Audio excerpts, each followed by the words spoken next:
Great. Well, welcome back, Scott, Professor Scott Lucas, who has been our fantastic host and coordinator of our recent US election Zoom calls with alumni. And delighted to have you back, Scott. And thank you so much again for generously giving your time to answer the very many questions that we received at the Biden First 100 Days. Obviously, we couldn't get through them all, so we're going to try and tackle a few today. But before we do that, given a wee bit of time has elapsed between our last event and now, I'm just going to throw over to Scott to give us a bit of an update on the current situation. So over to you, Scott. Well, Helen, thank you so much. Great to be with you and to be with all the good folks who are out there watching. And thank you all for all the questions. It's amazing. We're just under 2 weeks since Joe Biden's inauguration. And I had a colleague said, look, once Joe Biden's in, it's going to be boring. There'll be nothing to do. And it's busier than ever. Got, the headline regarding the guy who used to be in the White House, Donald Trump, whose trial opens next week on incitement to insurrection over the claim, and I think it's a claim which is substantiated, that he encouraged his followers to charge into the Capitol building and try to block the confirmation of President-elect Biden by Congress on January 6th. But even though I think there might be merit in that charge, the politics of the trial almost certainly means that he won't be convicted. We saw a test of this. There was a preliminary vote on whether or not to dismiss the case completely on the ground that Trump is no longer president. 45 of 50 Republicans said, oh yeah, let's just not deal with this. Only 5 voted to proceed. Now, while the overall vote was still to proceed, because all the Democrats said, yes, we need the trial, it's a pretty big indication that you won't get those 17 Republicans needed to convict Trump, whatever the weight of evidence is over the charge of incitement. While that will grab headlines, I think the second area, and arguably the more important area for me, has been the Biden administration. It has been that I thought the Biden administration might be quite cautious, given a 50 split in the Senate, which means it only has control through the Vice President, Kamala Harris's vote, that it only has a small majority in the House. To the contrary, the most ambitious program of measures since the New Deal, Franklin Roosevelt in the 1930s. Some of its legislation, there's a $1.9 trillion American Rescue Plan to deal with coronavirus, to deal with the economic effects. There will probably be legislation to give a path to citizenship for almost 11 million undocumented immigrants. But most of it's through executive orders. And I mean, really sweeping executive orders, measures on coronavirus to try to work more close to states, measures on climate change, like rejoining the Paris Accord, measures on immigration, such as protecting the dreamer immigrants from deportation, measures on healthcare more broadly to protect Obamacare from some of the of it that have been carried out by the Trump folks, and measures on social justice, social and racial justice, to deal not only with the issues over Black Americans that we saw last summer, but also to not only promote, mandate diversity within government agencies, including, for example, for the LGBTQ community. So all of that has been, you can oppose it, you can favor it. And I think a lot of it's very, very productive and constructive moves to try to sort of reunite the country after the damage of the past 4 years. But even if you oppose it, you cannot deny ambitious. And then more broadly, I think the thing that just to update you folks on is that even as the Biden folks are moving ahead, even as you have the headline of will the Republicans cooperate with the Biden administration, there is this serious split in the Republican Party that is only getting worse. That the Trumpists, who we talked about, are gaining more and more influence within the party, to the extent that the House Minority Leader, Kevin McCarthy, who had said that Trump was out of order over what he said about the Cap Act and about the election, gave way last week, paid homage to Trump visiting in Florida, to the extent that you've got known QAnon supporters, these conspiracy theorists who not only are within the Republican Party, one of them, Marjorie Taylor Greene, has gotten a position on the Education Committee in the House, despite saying, for example, that the shootings at Parkland School or at the school in Parkland, Florida in 2008 hoax, saying that Nancy Pelosi should be executed, the House Speaker Nancy Pelosi should be executed, and despite saying that California wildfires were started by a Jewish space laser, not making any of this up. Not only do you have this person as a Republican, she has been rewarded with a committee post. At the same time, an established Liz Cheney, the daughter of the former Vice President Dick Cheney, the third ranking Republican in the House, threatened with the stripping of her committee post. Why? Because she supported the impeachment of Donald Trump. That Republican battle is going to just get worse to the point where I think that might be the immediate in terms of American instability in 2021. Thank you so much, Scott, for sort of bringing us up to date and actually touching on many of the things that really would probably come out through some of the questions. Now, as it was on the evening, there was a huge amount of interest in the impeachment of former President Trump, and so I'm going to start us off there, if you're happy to. Sure. Great. So this comes from Lowe. If President Trump is not convicted by the Senate, doesn't that increase the chances of the creation of the most successful third party ever in US political history, but one that divides the right and gives Joe Biden's Democrats an advantage win both midterms and the next presidential election? Well, that's a great question. I think the latter part of your question, I'm fully in accord with. The term within the Republican Party is likely, as it, I think, is a challenge to the American system, to benefit Democrats in the short term. That said, I think it won't come through because third parties, given the nature of the American political system, as you folks might know, has an electoral college to elect the president, which has a first past the system for representatives, senators. It's really hard to get a third party that gets any type of traction through representation. That challenge for other parties like the party in recent years. Instead, what happens is that you get a movement that doesn't form a third party. It takes a party from within.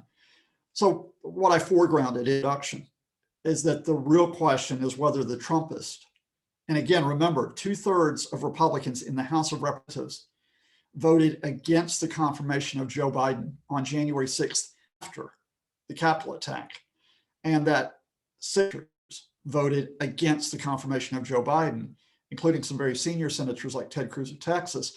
You know, the Trumpists, Mitch McConnell, Senate Majority, 2 weeks ago said, I'm considering convicting Donald Trump in the trial precisely to draw a line against the Trump. And he backed down. He backed down where he was 45 Republicans last week who said dismiss the trial. I wait to see what the next moves are by the so-called establishment Republicans. I think at the very least that you've got a Trumpist threat to take over the party. And then you also have, just as something to keep eyes on, there is a third faction. So there's a third faction, conservative Republicans who are so concerned about the Trumpist threat. They're forming their own fundraising groups. They're forming their own as organizing groups. It's led by a representative named Adam Kinzinger of Illinois. Well, I think this is a very small group. This group is being formed in effect to say, we don't trust the establishment to be able to hold back the Trumpist. We've got to mobilize in a different way. Thank you very much, Scott. And on to the next question. This comes from Peter Atherton. He asks, if Trump had been re-elected or if the insurrection had succeeded, what would the future have looked like? Oh, wow. Don't take me down that path. I said before the election in general, I thought the most important election, in fact, since the American Civil War, even more important than, than those that had followed World War II. And that was because there was this fundamental challenge to the American system that Trump posed. And, this is beyond Republicans, Democrat, right versus left. This was a leader who didn't believe in the system that he was leading. I mean, he didn't believe in the courts. He didn't believe in Congress if Congress acted against him. He didn't believe in state and local governments if he didn't like what they were doing. He didn't believe in the media, of course, and he did not believe in the electoral process. We saw that. Had he won the election despite not believing in it, or had he been able to overturn the election, you were really talking about a crisis point in terms of how America governs itself. Now, we already had seen manifestations of that. Part of the reason why you have that death toll, which will be 500,000 this month from the pandemic, was because of the complete failure of government to coordinate. And that's on Donald Trump. That's on him and his inner circle.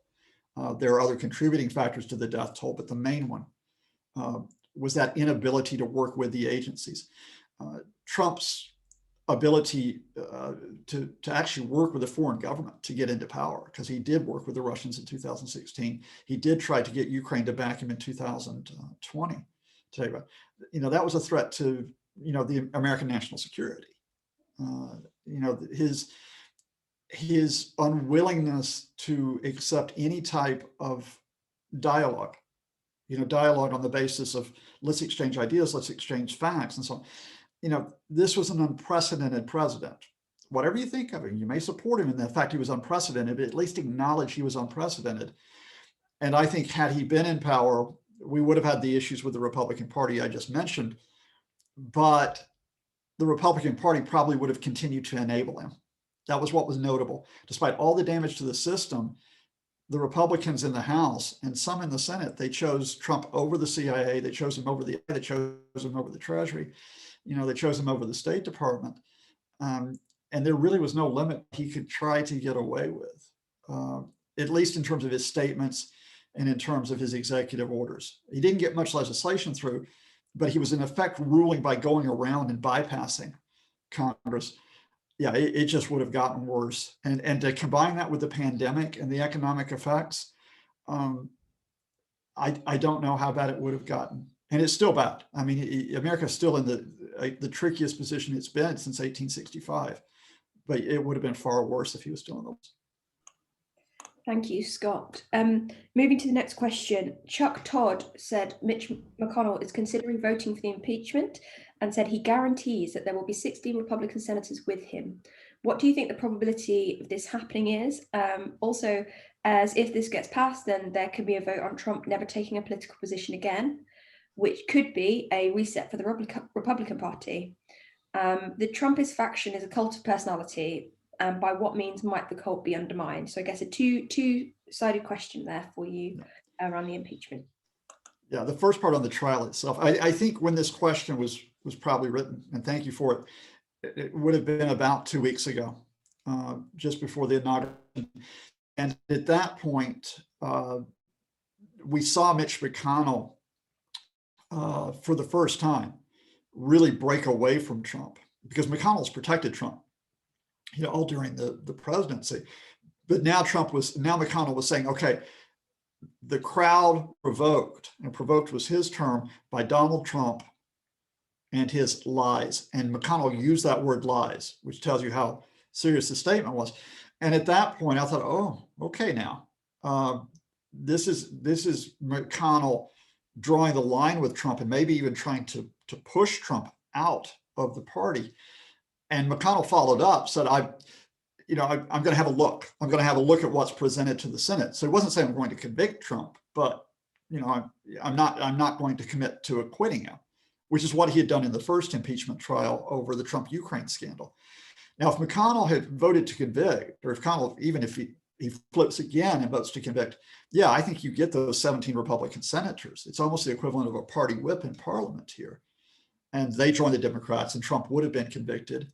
You then have a second vote, which requires only a majority for the Senate to never hold office again. But of course, the change happened last week. And last week, and we still don't know why. We still don't know, because McConnell didn't explain. But when this motion was presented by a senator named Rand Paul, that said, we can't proceed with the trial because Donald Trump has left office. By the way, and legal analysts say, yeah, you absolutely can proceed with a trial against someone who has left office. It was done in the 1870s with the Secretary of War. It's been done with judges. But politically, Paul presented this motion, and McConnell supported it. And he supported it. And when McConnell supported it, it was the whip for all these other Republican senators, 45 of them, to say, yeah, that's it, no trial. And if they're saying no trial, they mean no conviction. So that takes us to this part of your question, which is Donald Trump is not convicted. And we're back to the idea of is that even though he's out of office, there's been no punishment for inciting the attack on the Capitol. And not punishing Trump means you also are not punishing those who are in the inner circle and those who are diehard Trumpists. And that is why the threat to the Republican Party is now so serious. Because people who support Trump or who think they can be like Trump and recycle his rhetoric and so on, they can do anything they want to and think that they will be immune from prosecution, political prosecution, as it were, that they will pay no price.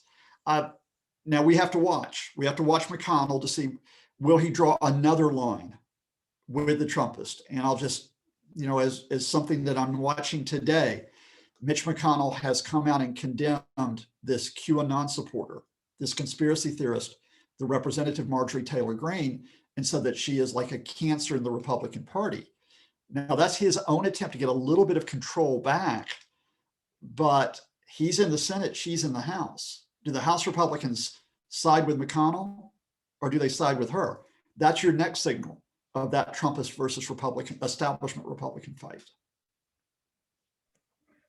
Thank you, Scott. And you've actually there touched upon my next question, which was from Graham about other Republicans who incited violence also being kind of prosecuted. So I'm going to move on to the second part of Graham's question, actually, which, quite simply asks, does the vote about whether he can take office again only happen if the vote before convicts him, or can a second vote happen either way? Oh, no, Graham, the vote can only occur if Donald Trump is convicted on the impeachment charge of incitement of insurrection. If he is not convicted or acquitted of that charge, then you cannot bar him for running for public office again. And I fully expect him to run for president in 2024. Before that, I fully expect Donald Trump to run his loyalist candidates against other Republican incumbents in races for Congress in 2022. In other words, only a year from now, you'll have these sitting Republican senators and representatives who will face a challenge from people that Trump favors. And indeed, Donald Trump, under the guise of raising money to overturn the presidential election, the past few months, he was raising that money, believed to be more than $250 million to fund those types of candidates. Now, we have to see if Trump stays out of prison. But if he stays out of prison, he's got this political movement. He's got money behind it. He's got some behind it. And so I think you are going to see Trump as a force within the Republican Party. And again, I just refer you back to something a moment ago. It was really striking that last week, so it was last Thursday, the House Minority Leader, this guy is Kevin McCarthy, right? He's the most important Republican in the House. He had voted against President-elect Joe Biden on January the 6th, voted against recognition. But later he said, Donald Trump really needs to stop this. He needs to halt this, stop the election talk. It needs to end now. And he drops all of that. And not only is he not saying anything about the election, he's not saying anything about the Capitol attack, he's having his photograph alongside a beaming Donald Trump at the Mar-a-Lago resort, that type of photograph that Trump wants, like paying tribute to a king. You can't get more than that in terms of the hold that Donald Trump still has over the party, despite the fact he's out of office. Thank you very much, Scott. And now I'm going to kind of segue us away from the impeachment and kind of back towards Biden and what his first 100 days might look like. So this question comes from Stephen Wright, and he said on TV after the events of the 6th of January, an interviewee stated, "This is not the end. There will either be revolution or civil war." Can Biden overcome views like this? Well, if you've got who are bent on insurrection, no amount of talk about unity, which was sort of inaugural, is going to stop those folks. To be honest with you, only the legal process stops those folks, which is what we're in the midst of with about more than 150 cases against those who attacked the Capitol a few weeks ago. And only, for example, depriving insurrectionists of oxygen, for example, another issue we've talked about, which is measures for a responsible social media, are going to be able to sort of hold them back. Instead, what the Biden administration has to do, and what I think it has done, is it has to put forth competent and responsible government, not for those insurrectionists, but for the vast majority of Americans who don't favor insurrection, who don't favor civil war. And you have to believe the vast majority of Americans don't want to go down that path. So what you do with your Biden administration is you put out the measures to contain coronavirus. You issue, for example, what's already been done, a mask mandate on federal government property. Wear your mask, folks. That limits the virus. Pass measures to arrange for vaccine distribution as quickly as possible. You pass measures to arrange protective equipment to be given to the states. You highlight the scientists, you highlight what they're saying about the pandemic, rather than, as Trump did, calling them a disaster or calling them idiots. You put together this $1.9 trillion American Rescue Plan to not only provide for vaccination, it provides for aid to state and local governments. It provides assistance to those who are unemployed because of the pandemic. It extends assistance, for example, supplementary food assistance for people who are having trouble making ends meet. That's responsible government. And again, you talk about climate change, which is not immediately get the legislation in, the $3 trillion program to link economic development with a green economy, with action against climate change, but you reinstate some of the environmental regulations that Donald Trump stripped back, as well as rejoining the Paris Accords. You rejoin the World Health Organization. You, on immigration, not only protect those dreamers from deportation, you also reinstate the right to claim asylum, which the Trump folks had stripped back from those who come into the United States from Mexico. In other words, you walk the walk.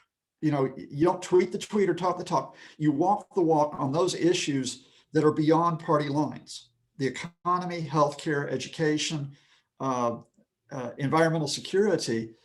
And you hope that most Americans will see the value, whether they're Democrat or Republican, on responsible measures in those areas, rather than playing this divisive type of, basically insult politics that hasn't really dealt with the issues for a large part over the past 4 years.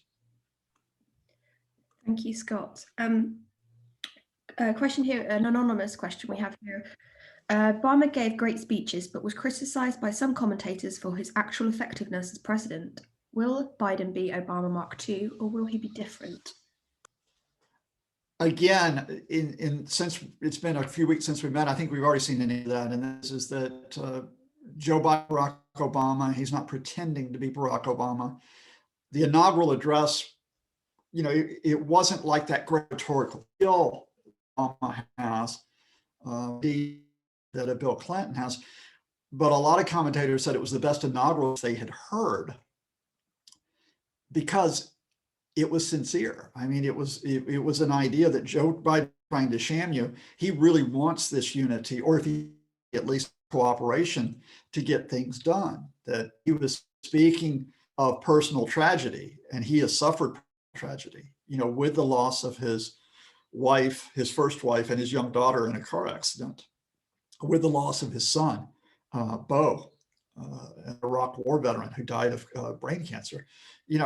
He was connecting that to the tragedy that Americans have felt over this pandemic and over other issues. I thought that was a really impressive inaugural address. And then what you've seen is the executive orders we've just discussed. They have not been accompanied necessarily with the flourish of with the hope and change flourish. It's been more, we get the job done. Now, that said, Joe Biden, like Barack Obama, is fundamentally a pragmatist. I don't think they are ideological politicians. A lot in the Biden cabinet, in the Obama administration, but the world of 2021 is different from the world 4 years ago, at home and abroad. And even the people who've been in the Obama administration, they're in different positions now. They're new people. Secretary of State Anthony Blinken, who I think is extremely skilled, someone who was born and raised in France, who is fluent in French, someone who is more of that reaching out to the world. You've got a national security advisor named Jake Sullivan, who has set a path on foreign policy, which is pragmatic. And then you have all the domestic appointments. For example, the first woman Secretary of Treasury, Janet Yellen, who has been the head of the economic advisors and the head of the Federal Reserve. So she's now held the top 3 economic posts in government. In other words, walk the walk. These people are skilled, but they are dealing with challenges that are beyond even what Obama faced. And I think that marks out the difference between the 2 administrations. Thank you, Scott. And you actually kind of have already answered the next question, which was a little bit about the cabinet. So I'm going to move on to the one after that about Biden's picks for the cabinet. And to ask a question from Karen here, Biden has committed to a review rather than flooding of the US Supreme Court, but Trump's real legacy is how he and his supporters have flooded the key courts in America. What do you think is the long-term outlook for the US courts, especially the Supreme Court? Will it act as a barrier for Biden or a key part of the system of checks and balances? Well, in part, that long-term outlook will depend on how courts rule, say this year, and then see what type of courts they are. We know that most of the Supreme Court come from conservative backgrounds. Yet at the time, we know that in what was effectively the first test case for the Supreme Court, that they protect Donald Trump, that the 6 conservatives on the court did not side with Trump when he tried to have the election thrown out. And in fact, the court voted unanimously and quickly to dismiss the case. Now, there were other hot button issues before the court. I suspect abortion will this year. I suspect cases in same rights will come up this year. Cases involving environmental regulation. Does the court rule politically? Can we see the evidence that is actually more, they're acting more not as justices, but as activists, or do they rule by the letter of the law? But that said, looking down the road beyond this, not only at state court level, but all the way down, everything changes now, because it's now the Biden folks who judges, and it's the Democrats who for judicial nominees. I don't think that means it's necessarily a tit for tat, that they put in arch liberals to balance the conservatives that were put onto the court in the last few years. But I do think you can probably rely upon the fact that they're going to go for judges that are conservative, that are not of the same stripe, say as an Amy Coney Barrett, which means that in a way, I think a line has been drawn. We're not going to see any type of attempt to expand the Supreme Court or to expand the numbers on other courts. We're not going to see any type of fundamental reform of the courts, whether or not you think that's necessary. I think you just get on with the job in terms of vacancies as they occur. And then, of course, as you get judicial decisions, if they affect your legislation, you decide how you respond to that. Thank you, Scott. Moving on to a question, I think, which reflects, many of the areas really that we touched upon already, which is from Rukiaya, which is whether you kind of believe Joe Biden has the capability and the potential to recover America's reputation. Yeah, this is something that has been a really interesting question, and thank you for raising it again. Before the election, after the election, and now.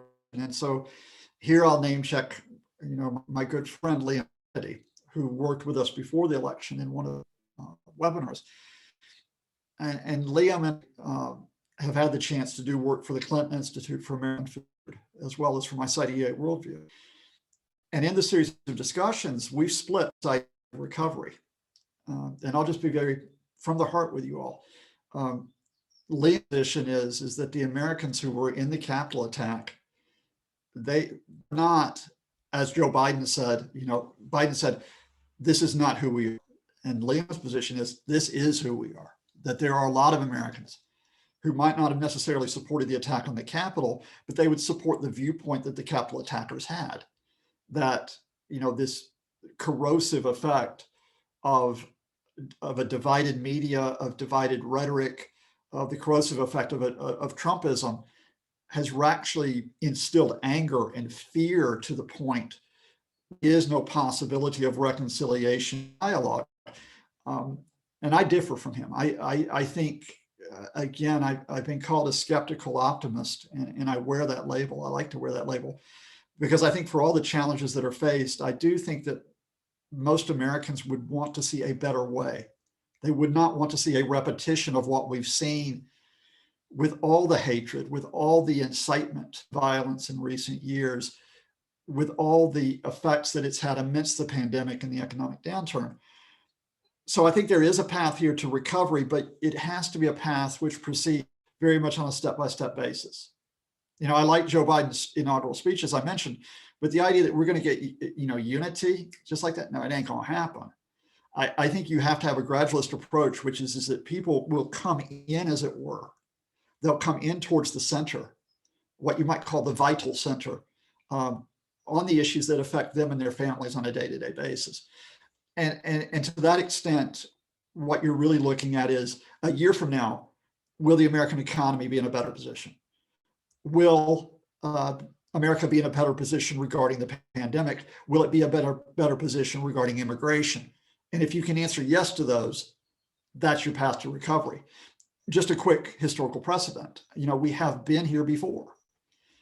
Maybe not in living memory, but if you go back to 1933, America is in the midst of the greatest depression in its history, that this is a depression which is ripping the society apart. It's not just having economic effects. There are demagogues. There are demagogues on the far left, on the far right. There are fascists in America. There are other extreme.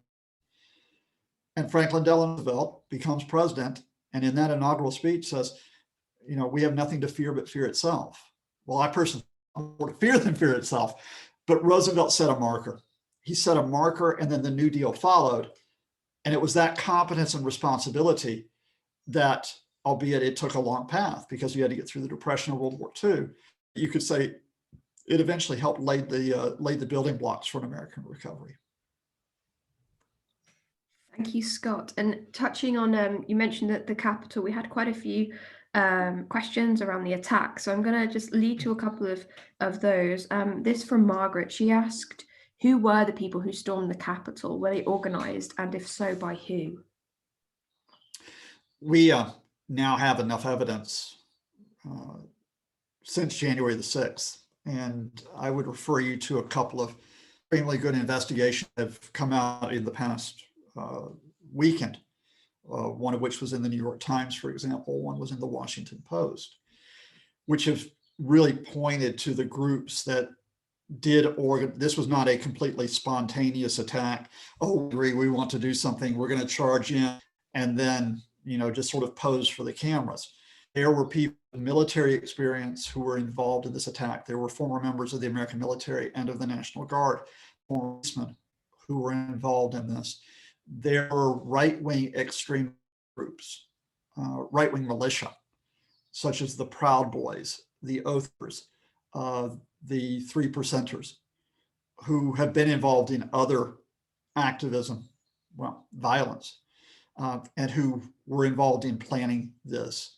There were others who were not involved in the planning of the attack, but they were mobilized, as it were, by the rhetoric that Donald Trump issued from the White House about 1 o'clock on that day of January the 6th. Go to the Capitol, prevent Congress from confirming Joe Biden as president, stop the steal. His exact words, fight like hell. And so you had this organizing core, and you could see the way they approached the White House, that they broke the Capitol, I should say, they broke certain windows to get in. They took certain paths. Some of them had been on tours organized by Republican congressmen and congresswomen who, whether wittingly or unwittingly, have showed them the layout of the Capitol, and they moved into those areas. That was the core. And there were others who joined that core and who did chant, kill Pence, Vice President Mike Pence, and who did chant for the killing, the execution of House Speaker Nancy Pelosi and other legislators. So some of those folks there were very much in the process of carrying out what would have been an organized coup to overthrow Congress, organized violence, including killing. And then there were others who were there because they were caught up in the moment. What happened is that the initial images we got, we were kind of misled because we saw, for example, the silly guy, Q Shaman nicknames, who had the horns, sort of like the Viking horns and the Chewbacca bikini, as it was called. And we saw, a couple of guys with silly outfits next to him, and we thought, oh, these guys are having a lark. And the guy who was waving the Confederate flag, and the guy who was carrying away Nancy Pelosi's lectern. And that sort of misled us a bit, which is, we don't want to see the Confederate flag inside the White House, and we really don't want to see these guys parading about in there, but they really weren't a threat. It was many others who weren't there for the silly uniforms and weren't there to pose. They were the threat. And the fact is, let us remember that a police officer was beaten to death with a fire extinguisher, and that many other police officers were injured and were threatened with death, and that legislators were hiding in their offices, threatened with death. In the last 24 hours, Alexandria Ocasio-Cortez, a representative, has given an Instagram interview. She spoke on Instagram about the experience of being frightened for her life. And I recommend you have a look at that to realize how serious this was. Thank you, Scott. Next one. Okay, and our next question is another anonymous question, but one which relates very much to what you have just been talking about, and also what you touched upon around sort of the Depression era America. And the question is that the statement is that Biden's election was a sigh of relief for a significant number of Americans and most of the rest of the world, but does it in fact just mark the start of a period of significant threat to America's internal stability? Are there going to be increased likelihood threats of domestic terrorism? Most important moment in America since 1865. I'll just repeat that again. As I indicated earlier, I think America's in a better position because Joe Biden was elected president, rather than Donald Trump still being in the White House. But it does not remove, the issues that were there. We talked about some of those issues already, but specifically on right-wing extremism, I think the Capitol attack has been a wake-up call. I think it's been a wake-up call to U.S. agencies, for example. And again, in recent days, we've had a major report come out how Donald Trump and his inner circle perverted the Justice Department, the FBI, other agencies, to focus on this specter called Antifa, this relatively unorganized group, anti-fascist, as it were, who've been present at some marches, but who have actually carried out very few acts of violence per se. That Justice Department was directed to chase these guys rather than actually focus on right-wing extremism. Well, the Capitol attack showed that those right-wing groups, what a challenge, what a threat they are. And so even though those groups continue and, they're not going to disappear, I do think you have, as it were, American institutions that are now like, okay, we've got to deal with this. And I think you've got a lot of Americans in terms of the American public who say, we really need to get a hold of this, which means, for example, watching our language. It needs to watch what we do and to try to pursue dialogue rather than trying to feed the confrontation. It will be a fairly long process, but I think that the idea that we had even almost a year ago, that when a teenager, a right-wing militia member named Kyle Rittenhouse, killed two members of a march that took place in Wisconsin. And a lot of people celebrated that. A lot of people said, oh, he was just defending himself. What's wrong with that? I don't think you get a free pass on that type of violence anymore. I think there'll be much more accountability in terms of these right-wing groups and what they're trying to get away with.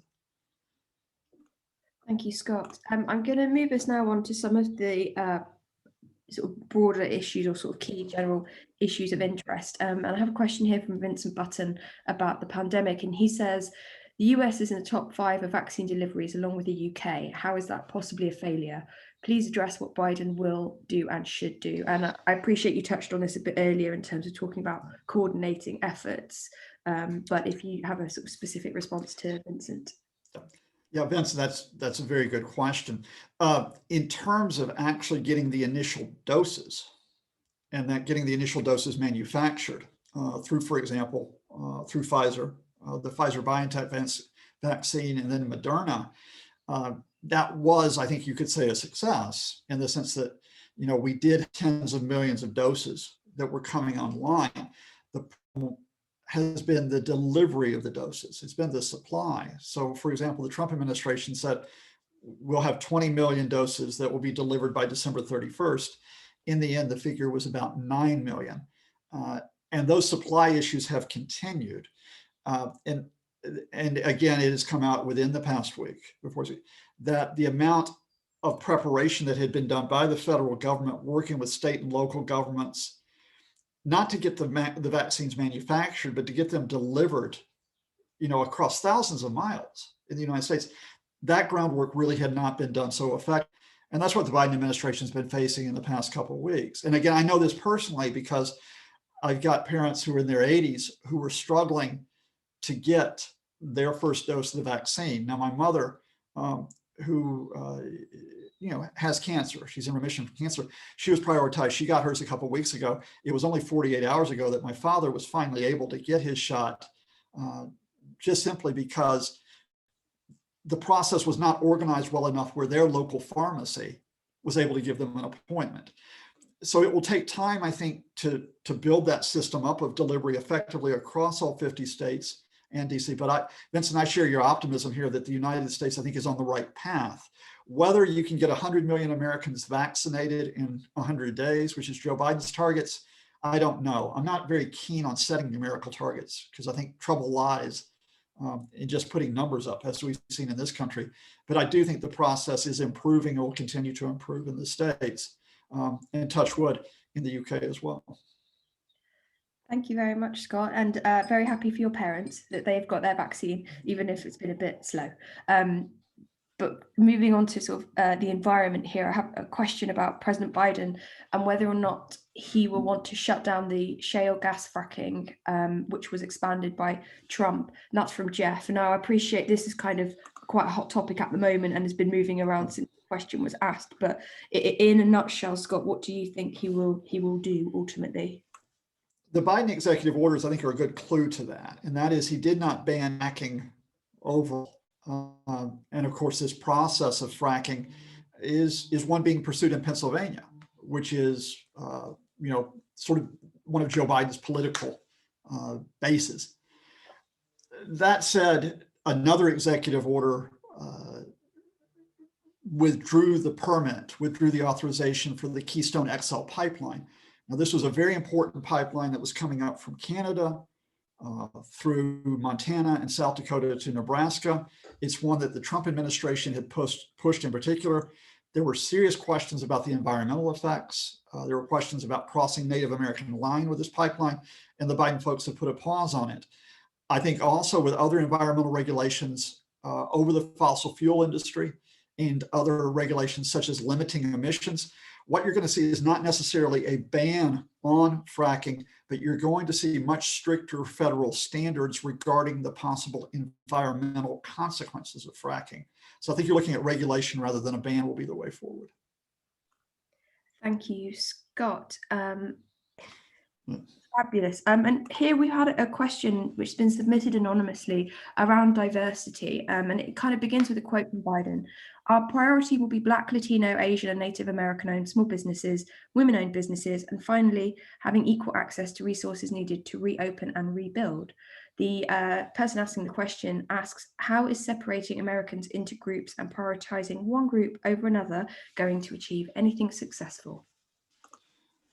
Well, it's a very challenging question and a very necessary one, but it's not a question of prioritizing groups of Americans over others in the sense of saying, oh, if you happen to be, and let's be honest about what the question is implying, that if you are white, that therefore you get pushed to the back of the queue.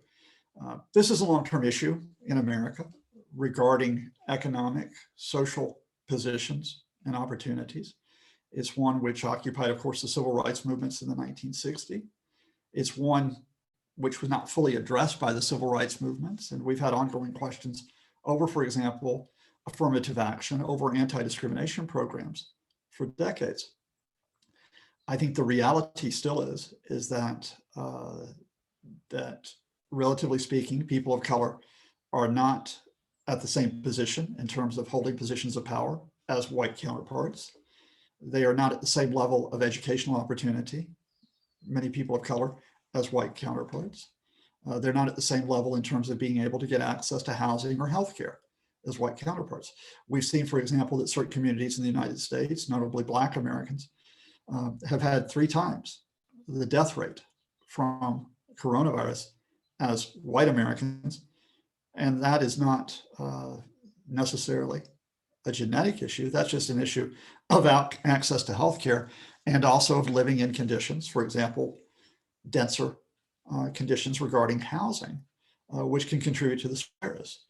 So when Joe Biden says, look, I'm going to focus on these issues of equality of opportunity and on issues of, let's call it, inequality of security for all people. No, this isn't a win-lose game as it has been presented by some.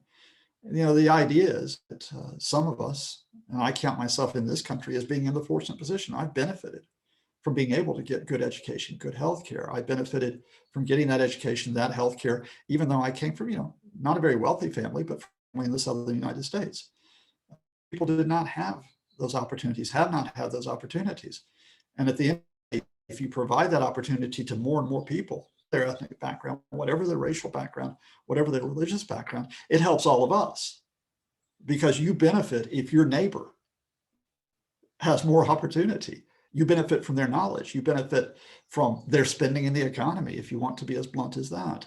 So no, there's always going to be questions about, you know, in terms of pursuing equality, in terms of pursuing that equality of opportunity, the programs that you implement to do it, about funding those programs, about making sure those programs are well organized.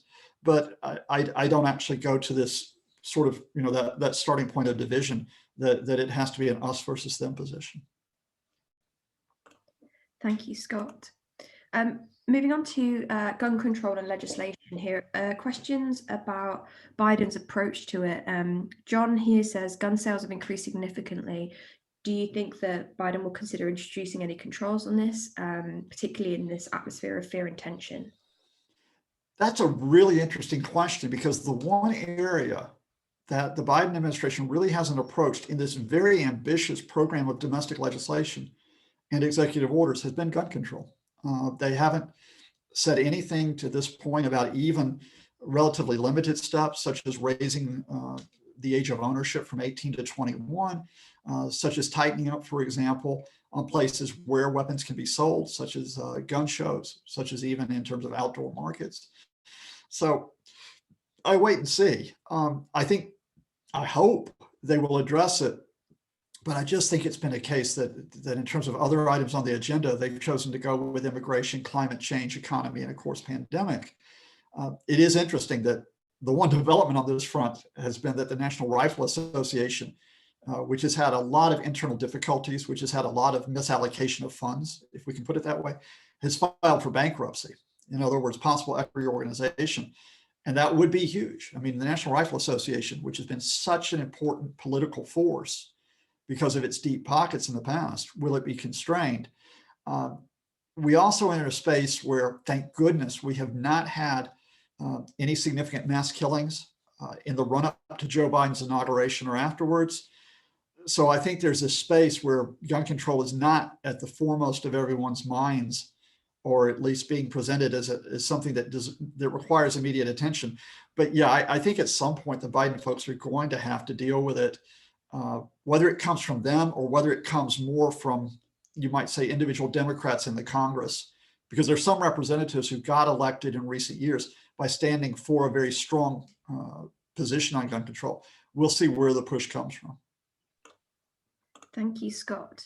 And moving us on to the economy, I have a question here. It's anonymous, but it says it could be argued that Trump was elected on the back of the failure of successive administrations to address the decline in opportunities and real income of a distinct sector of America. For them, the American dream and aspiration to the future of their families went a long time ago. How can these pivotal issues be addressed by the new Biden administration?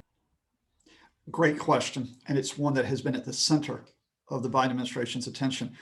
And it is one where I think they differ significantly from Obama. So let me explain. I think that Biden, Vice President Kamala Harris, the administration officials, all have looked at what happened in 2016 and realized that Donald Trump rode anger and frustration and the fundamental that many Americans had not come out of the Great Recession. That America had recovered economically. It was a very uneven recovery. And that a lot of people, for example, in the key manufacturing states, think about the Rust Belt, they still were struggling to make ends meet. So every piece of legislation they've put forward, they have been messaging out to those folks. We know that you need economic security. We know you need jobs. We're going to work with you to get this. So when they put out their provisions regarding climate change and environmental legislation, they emphasized we're going to go for measures which help generate jobs. That moving from fossil fuels to alternative energies does not have to cost jobs. There's potential for creation. When they talked with immigration, they messaged out here, we're not having this where immigrants are going to replace you and take jobs. We're going to be in an environment where all Americans will have economic opportunity. And of course, on coronavirus, on the pandemic, the fundamental in that $1.9 trillion American Rescue Plan, as they call it, is this is not just to contain the pandemic. This is to contain and reverse the economic damage. And while we're doing it, you will be protected. You will have unemployment benefits. You will have food. You will have protection of your health care. So they are messaging hard in connection with their programs, which is we don't want a repeat of the alienation and of just the almost the sheer frustration that meant economic damage of the Great Recession was compounded by the political damage of the Trump years. Thank you, Scott. Now moving actually on to something which you touched upon earlier in terms of social media censorship.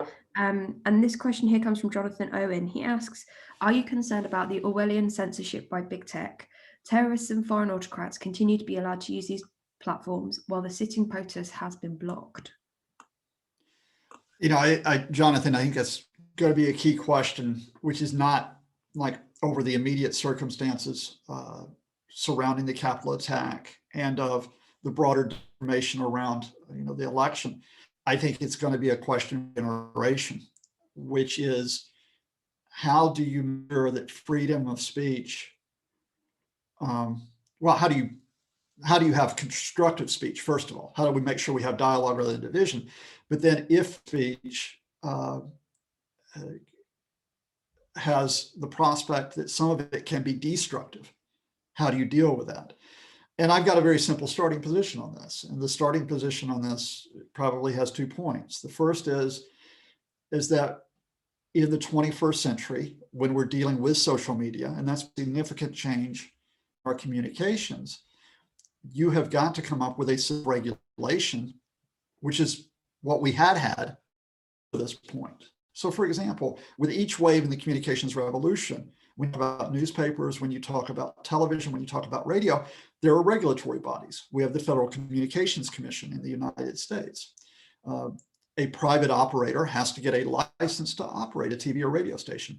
They can't just simply go on air and say, I hate this person, attack him, or I hate this person, attack her. We don't have that regulatory framework for social media. We don't have a regulatory framework for private companies, and we're about a Twitter, talking about a Facebook or an Instagram in terms of how they operate. So in a sense, they have to regulate themselves.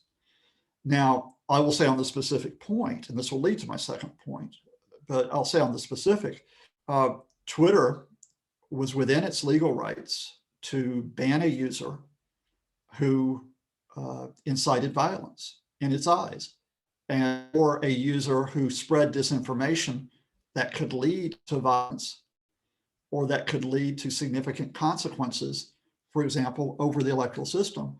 And that's why Donald Trump, in the end, was banned. He was banned because in the aftermath of the Capitol attack, there was this possibility of incitement to violence. It wasn't just possible, it had occurred. Now, I would rather that Twitter do that and that Facebook do that with a public regulatory framework over it, which sets the guidelines in terms of speech, which leads me to my second point. The legal position here is fairly clear, and it shouldn't be muddied, and that is First Amendment guarantees freedom of speech, but freedom of speech also carries responsibility. And freedom of speech crosses a line when it incites violence. And that is Supreme Court's rulings. That's been the ruling of lower courts for many decades in the United States. If you tell someone to go out and attack a building or attack another person, and those people go out and they attack and they cause damage, sometimes they cause injuries, they cause deaths, you are criminally liable for that speech act. And that criminal liability means that you do not have an absolute right to go around and to continue inciting.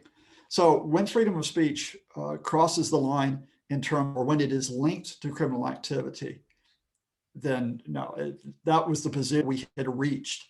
Now there's a wider issue, John, I think, goes beyond that, I think, fairly clear point, which is what about people who just simply are spreading disinformation, not misinformation, not that they're mistaken. They knowingly know they're spreading lies, they're spreading conspiracy theories. What if they are spreading disinformation for personal gain or disinformation to try to, as it were, corrupt a system? That, I think, is the one that we're going to have to deal with at levels. Government level, the levels of our institutions, including our universities, our educational institutions, and in terms of our personal education. So I hope we can get back to that one in a few months' time and see where we are with that. Thank you very much, Scott. I'm going to move us now onto foreign policy, and this will be our kind of last section for the Q&A. The first question comes from Callie, and you mentioned earlier when you and I were chatting about your kind of projects in Turkey. So I think this one might be a particularly interesting one for us to kick off with, which is what do we know perhaps about Biden and Turkey and the USA in terms of what their foreign policy will be going forward? Well, in terms of, if I could kindly follow up on that plug that you gave us, the promotion, which is I've just, in December, I'm part of a project which is called Deep Dive Politics. And on Deep Dive Politics, I'm a program called World Unfiltered. So if you go to the Deep Dive Politics channel on YouTube, we've put programs on the Turkish relationship and indeed Turkish foreign policy. The starting point, I think, is this, and that is Turkey is in a position where it is maneuvering between both countries. It's doing so on a assertive, some would say even aggressive president named Recep Tayyip Erdogan. And that means that certainly Turkey will maneuver to get what it can out of the new Biden administration, but it's also been maneuvering in terms of a relationship with Russia to the point where it has been taking S-400 anti-aircraft missiles. Turkey is a member of NATO, but it's taking Russian military equipment. Try to think about that. And Turkey's not only maneuvering vis-a-vis the United States and NATO and Russia, it's also maneuvering versus Europe, because the possibility of Turkey entering the EU is now on the back burner for quite some time. And beyond all of that maneuver, that Turkey also is vital in terms of the Middle East, and indeed is being very assertive in that it wants to have a much greater role in the Middle East. I say all this just to set up an easy one, which is we are beyond the point where America can go in and set the terms of a relationship with a country. America leads and the others follow. Now, this does not mean that the Biden administration simply accepts what Turkey does in terms of its foreign policy. And here we have a number of complicated issues, such as the Turkish involvement in the Syrian conflict, such as Turkey's position vis-a-vis the Gulf states, including Saudi Arabia, Turkey's involvement in what is an ongoing internal battle, almost a civil war that's continuing in Libya, or its involvement even in a place called Nagorno-Karabakh, which is a regional conflict in Asia. You're not going to be able to go in and demand that the Turks do this, that, on those actions. At the same time, you have leverage here. And I should say, you're not going to be able to get Turkey to change its internal approach. the Erdogan administration, which feels that it was not supported in 2016 when it's threatened with a coup, is not going to be told what to do about its own Kurdish population. And there are serious rights issues there. It won't be told what to do about that. It won't be told what to do about other rights issues, such as its detention of journalists. What do you do at a practical level? Turkey still has to look west rather than east, say to Russia or China, in terms of its future, and it's in a very tricky economic situation. Indeed, it's facing US sanctions that were just levied last month because of its purchase of those Russian S-400 missiles. You start off with those individual issues, which is, okay, Turkey, you want to work with us economically. What does this mean in terms of what we do working with you regarding various foreign policy areas? What does this mean in terms of your relationship with NATO? What does it mean regarding your relationship with Russia? And in that sense, maneuvering on a case-by-case basis with the Turks is where I think we are. We're not going to get an immediate resolution on the issues, but at the same time, Turkey is going to balance. It's not going to put itself in a position where even if Erdogan doesn't like a lot of people in the Biden administration, and he doesn't, he's not going to want to make Turkey an enemy of the United States or of the Europeans. And that, at the end of the day, prevents, a break in the relationship, even if the issues that we're dealing with are far too tangled to be resolved quickly. Thank you very much, Scott. Moving away from Turkey and towards China, I have two questions here which I'm going to combine. Really, the first being, does relative US political introspection destabilize the sort of South China Sea region? And that's from Simon Riley. But also a question here around what you kind of see for the future of US-China relations during Biden's first 100 days. Yeah, I mean, I'll start with the general question and then get to South China Sea within that. I think the starting point for Biden administration with China is it simply sets the rules of the game. The reason why the Trump position on China, beyond what you might think on a particular political issue, why Trump's approach was so problematic is because it's predictable and chaotic. On the way, he praised the Chinese leader Xi Jinping. He's a president for life. Wouldn't it be great? If I could be that as well. He praised Xi Jinping over his handling of coronavirus in the first stage of the pandemic. And then on the other hand, Trump doing this trade war with these. I can beat them. I can defeat them. I can force them to give way to me economically. And then he couldn't do that. He couldn't force the Chinese to give way economically. And he caused a good deal of damage to the US economy with that trade war. Well, the Bidens are going to come back and say, all right, in terms of diplomacy, military, economic relations, here's the rules of the game. We'll negotiate with the Chinese, but we negotiate from a position which is fairly firm. And that if we're talking about a specific economic issue, such as intellectual property rights, such as theft of technology, we want to make sure that we draw a line against that happening. If we talk about Huawei, that provider who's part of 5G networks, we talk about ensuring that Huawei does not provide a means for the Chinese to carry out surveillance, to carry out industrial espionage. When you talk about the trade war, you talk about a mutual reduction of tariffs to get trade going back again, but at the same time, talk about issues such as currency, because Chinese currency and manipulation of currency have been an issue in recent years. All of that is there to be discussed. China in respect to regional issues, for example, North Korea, for example, Japan, for example, China's relations with its offshore, or its, position in the Pacific, countries such as the Philippines.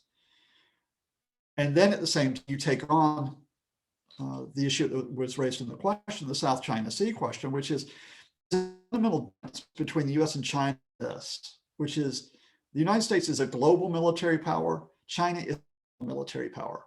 The South China Sea is a flashpoint because it's in China's, as it were, backyard.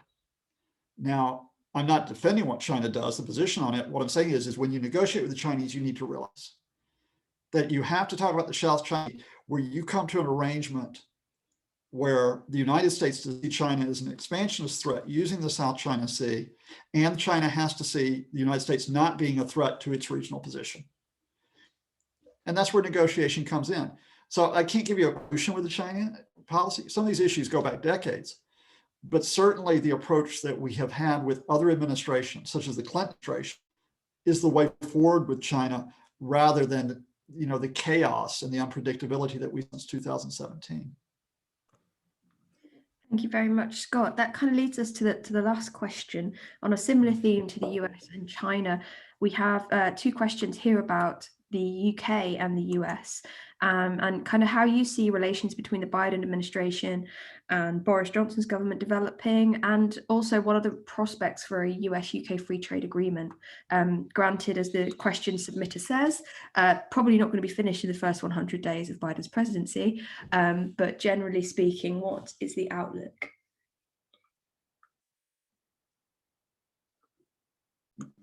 I got we're not going to see a free trade agreement within the first 100 days. We're not going to see a US-UK trade agreement for years.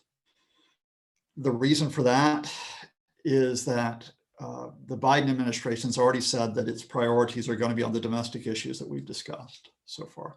Then beyond that, when you talk about relations outside the United States, the Biden folks will have a priority on relations with you. The EU is a much larger economic bloc than the UK. It has much more political and military influence than the UK does at this point, or much more political influence, I should say. The military is a special case, but the EU has a much more significant political position. On top of that, the Biden administration, including Biden himself, Ireland has the linchpin of getting in, not London. Effective Brexit, UK away from being sort of the American channel of communication, the rest of the EU, and Ireland, again, not on the military side, because military side is a little bit different, but politically and economically, you now go through Dublin if you want to represent something to the Europeans. And Joe Biden, of course, as you know, is Irish and very proud of his roots. So you have that cultural issue with that. The UK government, the government will talk about, oh, well, we've discussed this particular issue with the Americans, something regarding possibly manufacturing. But they've only talked about minor issues that have been raised with the Americans up to Biden's inauguration.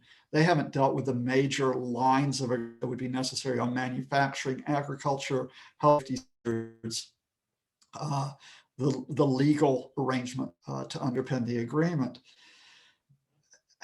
It takes, even good situation, it takes at least 4 years for a trade between medium-sized powers.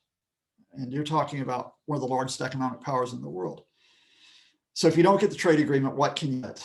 Well, the UK is going to be in a tricky economic position, and we can talk about that in another Q&A if you want. It's on trying to maintain agreements, not in terms of free agreements, but at least trade arrangements, as it has announced in recent days it's going to try to pursue with Pacific countries, Asian countries. But the US-UK relationship will probably be at the level of certain political markers, which is, for example, Boris Johnson held up this idea, the climate change summit in Glasgow next year. He knows the Biden administration wants to pursue issue climate change. That's a possible link you can make with the Americans. You can possibly make a link with the Americans on other political issues with required in terms of international cooperation in dealing with the pandemic, because the Biden administration wants to see much more international and coordinated action to deal with the pandemic. But beyond that, you're going to have to go back to the institutions. And that is, you're going to have that strong military relationship between the UK and the US that we see, for example, through NATO. You're going to have to rebuild the US-UK trade intelligence relationship that you have both directly and through the Five Eyes. You have the UK-US trade or economic relationship through the fact that London, even though it is dented as an economic hub, is still an economic hub post-Brexit. So you still have those links that you maintain institutionally. The complication for that, even those relationships will be weakened because of Brexit, because before Brexit, the UK-US military and intelligence relationships, indeed the security relationship, were linked to the links with the EU. The UK has no intelligence and security with the EU because the Brexit agreement didn't come in place. So that, I think, has to be dealt with. But for right now, until you get a different tone, until we can finally get beyond Brexit in terms of a very reasonable, organized approach to dealing with long-term economic and political issues, the prospect of a UK-US relationship being primary in world affairs, minimal at best. Thank you very much, Scott, for both the answer to that question and for giving us so much of your time again to go through the very, very many questions that were submitted by our alumni and guests. We're incredibly grateful to you, as ever, for your time and your perspective.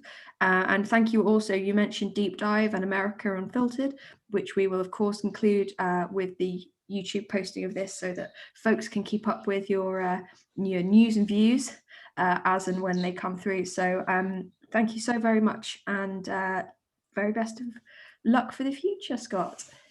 Well, let me thank you, Helen, for the great job you've done organizing this. Let me thank all the viewers out there.